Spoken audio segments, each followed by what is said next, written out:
Oh my god, guys, it's been 3 months since I uploaded a video, and probably even longer since I filmed one. I'm so sorry. I do have a good reason, but I just wanted to finally film an update on how things are going with me having 2 kids here by myself. Because this little one has grown up so much. Look, he's 8 months old now. You haven't seen him for ages. This is baby Elf. They probably haven't seen you since you were 4 months old. Oh my goodness. A lot has happened in his little life, and I'll tell you all about it. And little Star, who you last saw ages ago, she is now 3 years old. 3 years and 2 months. How is that possible? Do you remember baby Star? Some of you who used to watch my channel when I first had my first child. She was a little baby like this when I first started it. She's now 3. She's a preschooler. She's at preschool today. What is happening? So for those of you who haven't met me before, my name's TJ. I'm a solo mum, a single mother by choice. 2 kids, I had them by myself using donor sperm. And because I'm actually older, a little bit older than you probably think, I use donor eggs. And I had my daughter, who we call Little Star on this channel. I had her when I was 48. And this one, we call Baby Elf. I had him when I was 51. Is everybody going to get to know you in this video? He has 2 teeth now. He got his second tooth about 2 days ago. He's been very good with teething, really. Tiniest bit of crying, not much. He's very similar to Little Star as a baby. Both of them never really cry. Only cry if they're hungry or they've done a poo-poo. Didn't really cry when they're teething. Very happy little calm babies. The only difference is she was a talker and he's a crawler. So that's why I decided to film inside in this playpen, because he's gonna crawl everywhere. Normally, you guys who've been watching my channel a long time, you know that I film outside with a beautiful view on the deck, but that deck has edges and he's a crawling boy and he's just goes. So why did I wait 3 months between videos? Well, it's a pretty boring reason actually. I just was really sick. I know this is going to sound ridiculous and impossible to believe, but I was pretty much sick for all of November, December, and January, so till early February. 3 months. Nothing terrible, you know, I'm not dying. I don't have a terrible disease, but it was just like cold flu, runny nose, stuffed up head, can't hear out of this ear, my throat's hurting. Like, it just was on and on and on. And I'm someone who really doesn't get sick very often, so it was quite bewildering. But I think it was the daycare cycle. There's just a lot of stuff going around. Everyone was sick. My daughter kept bringing stuff home, and then I'd catch it, and then the baby would catch it. Of course, when you've got 2 children by yourself and they're sick, they're waking up all the time. One of them wakes up and then the other one wakes up. So you can't really sleep. You can't get proper sleep. So for me, if I could have just had 3 nights sleep in a row, I would have gotten better because I've got a pretty good immune system. But when you can't sleep because your kids are sick, then you can't get better because you just can't rest. So in mid-January, a friend of mine said to me, I wonder if the air conditioning in your room is moldy because, you know, we just had this intense humidity here. So I got hold of an air conditioner cleaning man, and he came and there was mold in my air conditioner, which blows right onto my face in bed at night, like right above my head. And I had been breathing that in because it was so hot. I had the air conditioning on every night. So I think that's why it took me so long to get well. Once I sorted that out and I got rid of the mold, it was probably getting on to the end of January, and then within a few weeks I was better. So I don't think I had mold poisoning or anything, but I just think that the fact that I was breathing in mold was probably making it harder for my immune system to fight off these daycare bugs. There's also just a lot happening in terms of different family coming to stay from interstate, my daughter's 3rd birthday party, which was a big deal, just a lot of things, which meant I just didn't get to rest. So anyway, that's really the reason why I waited so long. Do you think he looks like baby Star did when she was little? I mean, he looks so much like her. The only difference is his hair's a little bit lighter than hers was. And he has blue eyes. She had green eyes. Can you see his eyes are holding up? I'll zoom in on him. Can you see his blue eyes? Look up there. Look up, look up, look up, look up.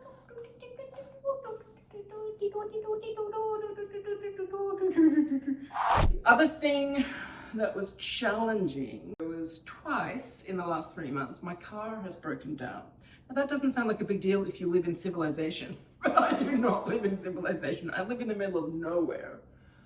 There are no trams, no trains, no buses, no taxis, no Ubers, nothing where I live. So if your car breaks down, you are stranded. It's not like there are garages everywhere. Because we were coming up to the Christmas holidays, I just could not find anyone who would fix my car, and I couldn't get my car to anyone. So it was just like, I finally found some random dude mechanic who came and took my car, and he had it for a couple of weeks. So I was literally stranded here for like I can't remember, it was 10 days or something, by myself with 2 small kids. I found it incredibly stressful, because what if something happens? I mean, I have someone else living down the bottom of this hill who, you know, in an emergency would help me out, and obviously there are other people around, but it's not like in a suburb where you've got people all around you. Like, there's distances between all houses here, it's very rural. It's not so easy for people to come pick you up because you need 2 car seats for your kids. You need a baby car seat, you need a toddler car seat. So it's not like I can just say to a friend, come pick us up, it's an emergency, because they're not going to have 2 car seats. And of course the mechanic had taken my car, which had my car seats in it. So I found that extremely stressful. And of course I couldn't take my child to daycare because I had no car, so I had her home all day. We were sick, it was stressful. Also, in this region we get a lot of storms and then the power goes out. Or we get really torrential rain and we get flooded in. So in that same week where I was stranded here, we were flooded in because it rained, the bridge floods, the little culvert floods near our house. And so you can get out of the house, but you can't get out to the main road, you can't go anywhere. So even if I'd had a car, we would have been flooded in. Water tanks drained empty, so we had no water. Our electricity went out, there was no power. It was just like so stressful, and I just started to have this thought, what am I doing? What am I doing? What am I doing living in the middle of nowhere now that I have 2 small kids? It's stupid. But on the other hand, it's paradise. Like, I don't know if you guys have seen my videos. I live in paradise. I'm near the most beautiful beaches in the world. I have this stunning view. It's fresh air. It's, you know, a beautiful outdoor lifestyle. It's healthy for the kids. There's no crime. There's no traffic. Like, there's some beautiful things about it.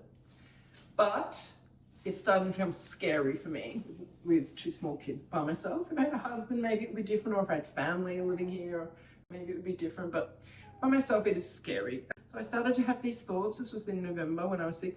Maybe I should move, maybe I should move. And honestly, the last 3 months, as well as being sick, I have just been consumed with this decision.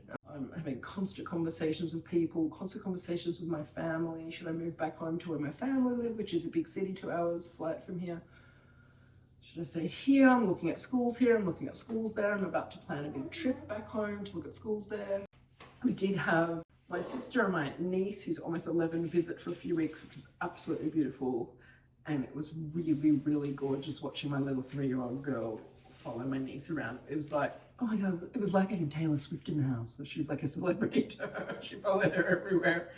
And it also made me feel like, gosh, maybe we should move back. Maybe we should move home, so my kids can spend more time with their cousin and their auntie and their grandfather. That being said, we do see them a lot. We visit there a lot. They visit here a lot. We FaceTime every single day. So they already have a pretty close relationship, but it still is pulling on me. Maybe we should move. But anyway, I won't go into it too much here in this video, but I'm just sharing that to say that I haven't been focusing so much on, you know, my single mothers community or making videos or YouTubes, because I've been dealing with being sick and being in this deep state of decision making, which I'm still in. We've had some big breakthroughs with this little man. What has been happening with you? Well, first he started rolling. It's always amazing when babies start rolling, because like they're a little turtle, you put them down, you can go and do stuff, they can't move, so you're totally safe. All of a sudden you put them down and they rolled over there. So that was a big adjustment. Then he started crawling. He started crawling in about 7 months. He's a really good crawler, as you can see. I don't know if you can see him there, if the camera's capturing that he's kneeling on the side of this playpen. So pretty quickly after crawling, he started kneeling, pulling himself up onto his knees. Now he's trying to come up onto his feet. It's very, very cute. He has completely skipped sitting. He cannot sit. I mean, he's starting to be able to sit a little bit, but usually babies sit before they crawl. He's opposite. He's crawled, kneeled, almost standing, and still can't sit. Do you want to come here and let's see if you can sit? Baby elf, come on. Oh, you know when I'm talking to you, you're so clever. Now, you're not supposed to put kids in sitting. They're supposed to get there themselves. But just for the purposes of this video, let's see how we go. Now, I'm not going to support you. Can you sit up? Whoop, no. He can't. It's so funny that this baby can like crawl like a professional and you can almost stand. Come up onto your feet. Here you go. See, look, he's almost standing. He still can't sit, but he's almost standing. You are so funny. So then, because he couldn't sit, I waited quite a long time to introduce solids. I know some people start solids at 4 months or 5 months. I'm a strong believer to wait until the child can sit. At least supported sitting, if not unsupported sitting. So I waited till he could sit up enough with sort of a decent supportive high chair, so he wasn't like something over to the side, which was when he was 7 months. So it's 7 months, which is quite late, but it worked. I did the same with my daughter. I started her at 7 months when she could sit. She also was late at sitting. They're very similar. And it was good because in both cases they could digest really well, they could hold the food really easily, and they both ate very easily. So he's the same. Very quickly adjusted to eating, loves to pick up food, put it in his mouth, makes a total mess, which all babies do. It's hilarious. So trying to give him a bit of food each meal, but not a huge amount because he's still mainly breastfed. Until the age of 1, breast milk is their main nutrition. Food is just for fun and just for learning and just for learning how to chew and swallow and experiences and, you know, sensations and stuff. So yeah, he loves it. He loves food. I'd say he loves food even more than my daughter did. So I think he's going to be a big eater, don't you? You love it. You love picking stuff up and put it in your mouth. He loves whenever he loves it. What else? So there's nothing much to report about this child because he's a very easy baby. And I've been very lucky. People are like, how's it going with 2 kids? How's the baby? And I was like, baby? Oh, you mean the toddler? The toddler's full on. The baby's fine. Where's the baby? You know, like he's so chill. I just like put him down, he's chill. Put him in a playpen, he just plays. Let him wander around the house, he just wanders around the house. And I mean, the only challenge is not to do with him. The challenge is to do with having an older child who's 3 and all her friends who come over for play dates, because suddenly the floor is like a danger zone because they drop toys, they drop food, and my baby's crawling everywhere. And yes, I can put him in a playpen now because I'm sitting in it, but if I wasn't in this playpen, he would not be happy. He wants to get out of the playpen. He likes to be free and out. So I can't put him in playpens that much anymore. I used to, which means he's out roaming around the house and there's stuff on the floor that he could choke on because babies these days, you put him in, go, did you just say go, go? Go. He's just starting to babble. He's babbling quite late. He's starting to babble and say go, go. Oh, you want mummy's hair? I knew I shouldn't put it down. Go, go, go. Go, go. Go, go.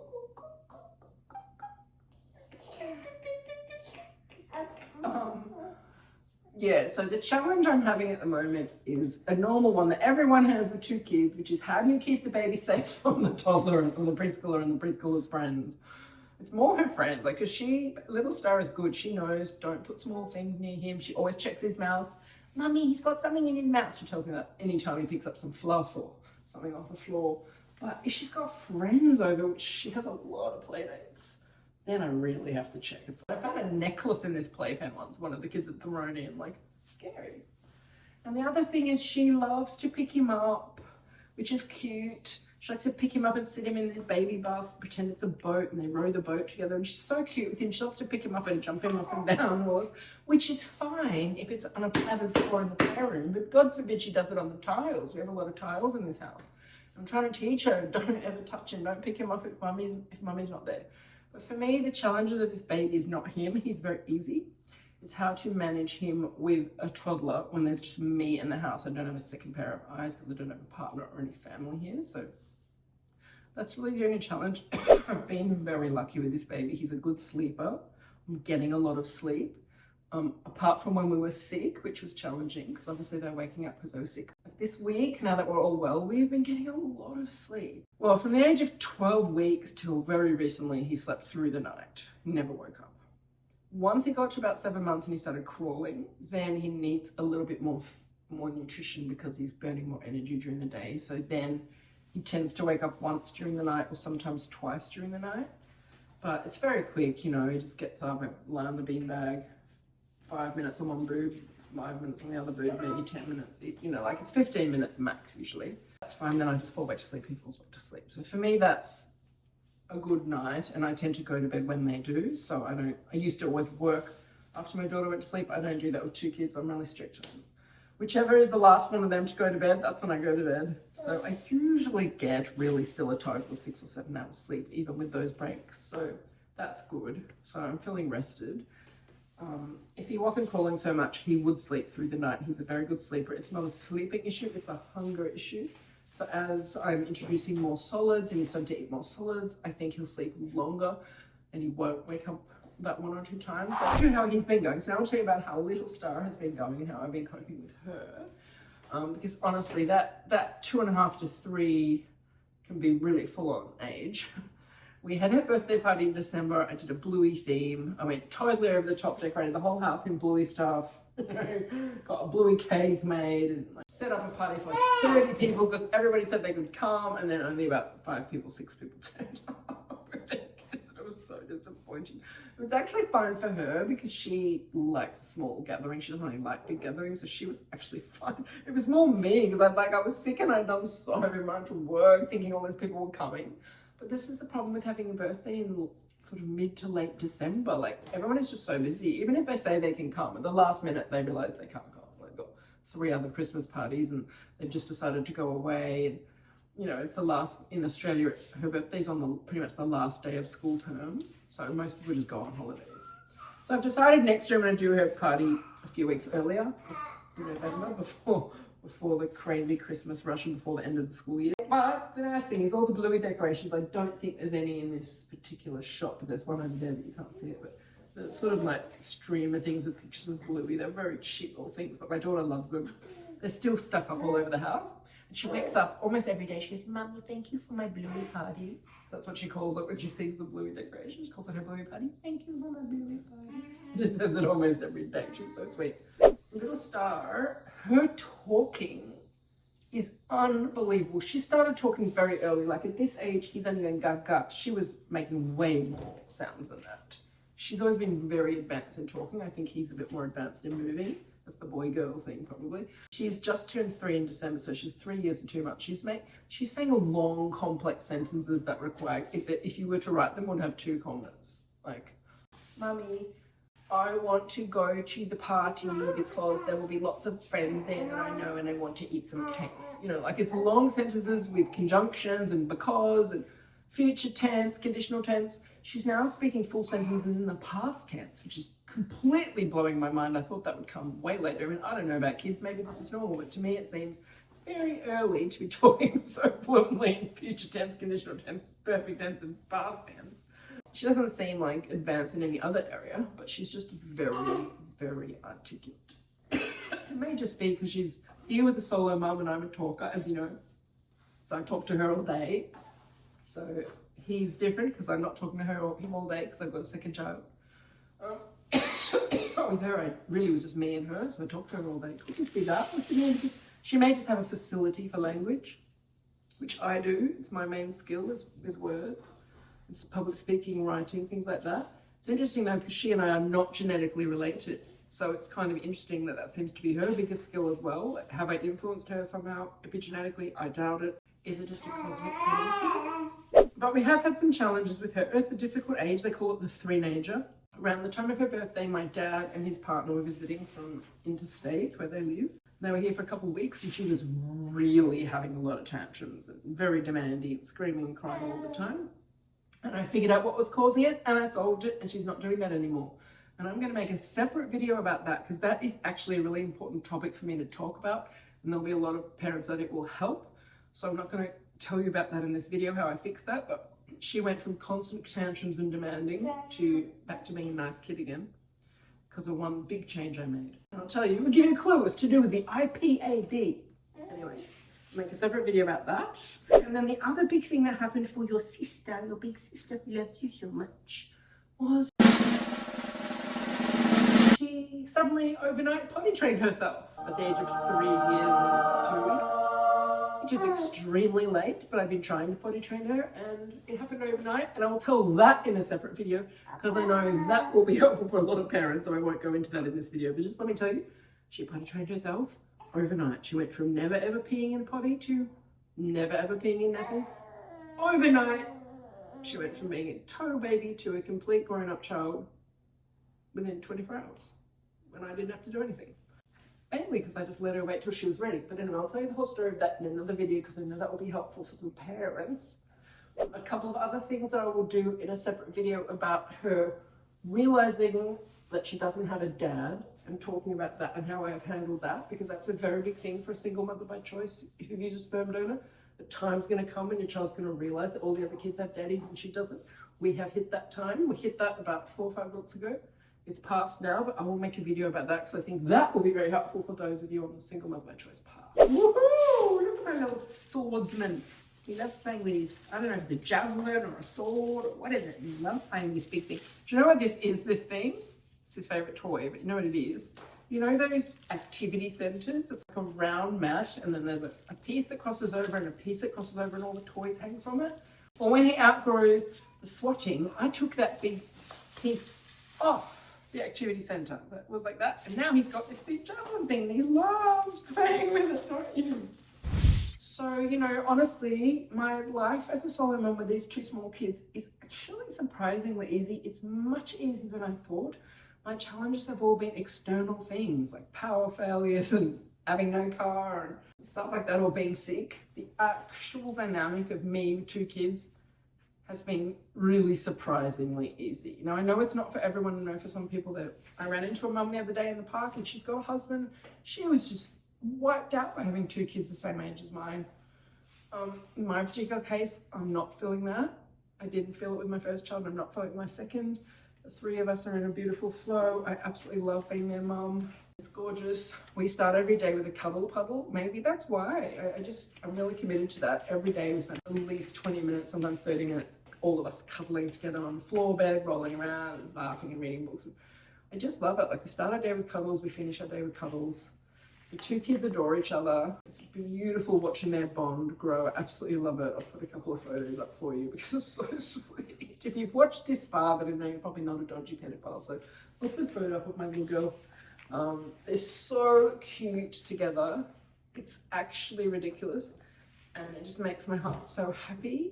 Honestly, anytime it is challenging having a teenager who's screaming in tantrums, whatever, I just say to myself, I'm so lucky. I'm so lucky. I'm a 51-year-old woman who, through the miracle of science, managed to have these two kids. I mean, I just find it hard to feel bad when I remember that. So I think that when you're in a situation like this, it gives you such a powerful perspective of gratitude that, yeah, there are days where it's, 35 degrees here and 95% humidity and I'm so hot and I haven't eaten and I'm so hungry and I snap at my kids because I'm exhausted and I haven't slept. Of course I have those days, everyone does.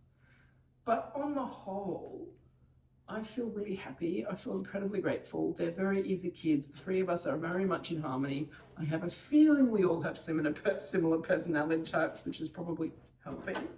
It's hard to tell that with the baby because he's so young. My daughter and I are very similar. So my little boy just knocked the camera over, so I put it back until he knocked over the camera. I feel really, really lucky. I just feel really, really blessed, and I got nothing to complain about. I'm very, very grateful. It is definitely possible to have two kids by yourself as a solo mom. It really is. It can be an incredibly beautiful thing, and in my case, it has been. So, of course, in some situations, it could be incredibly stressful.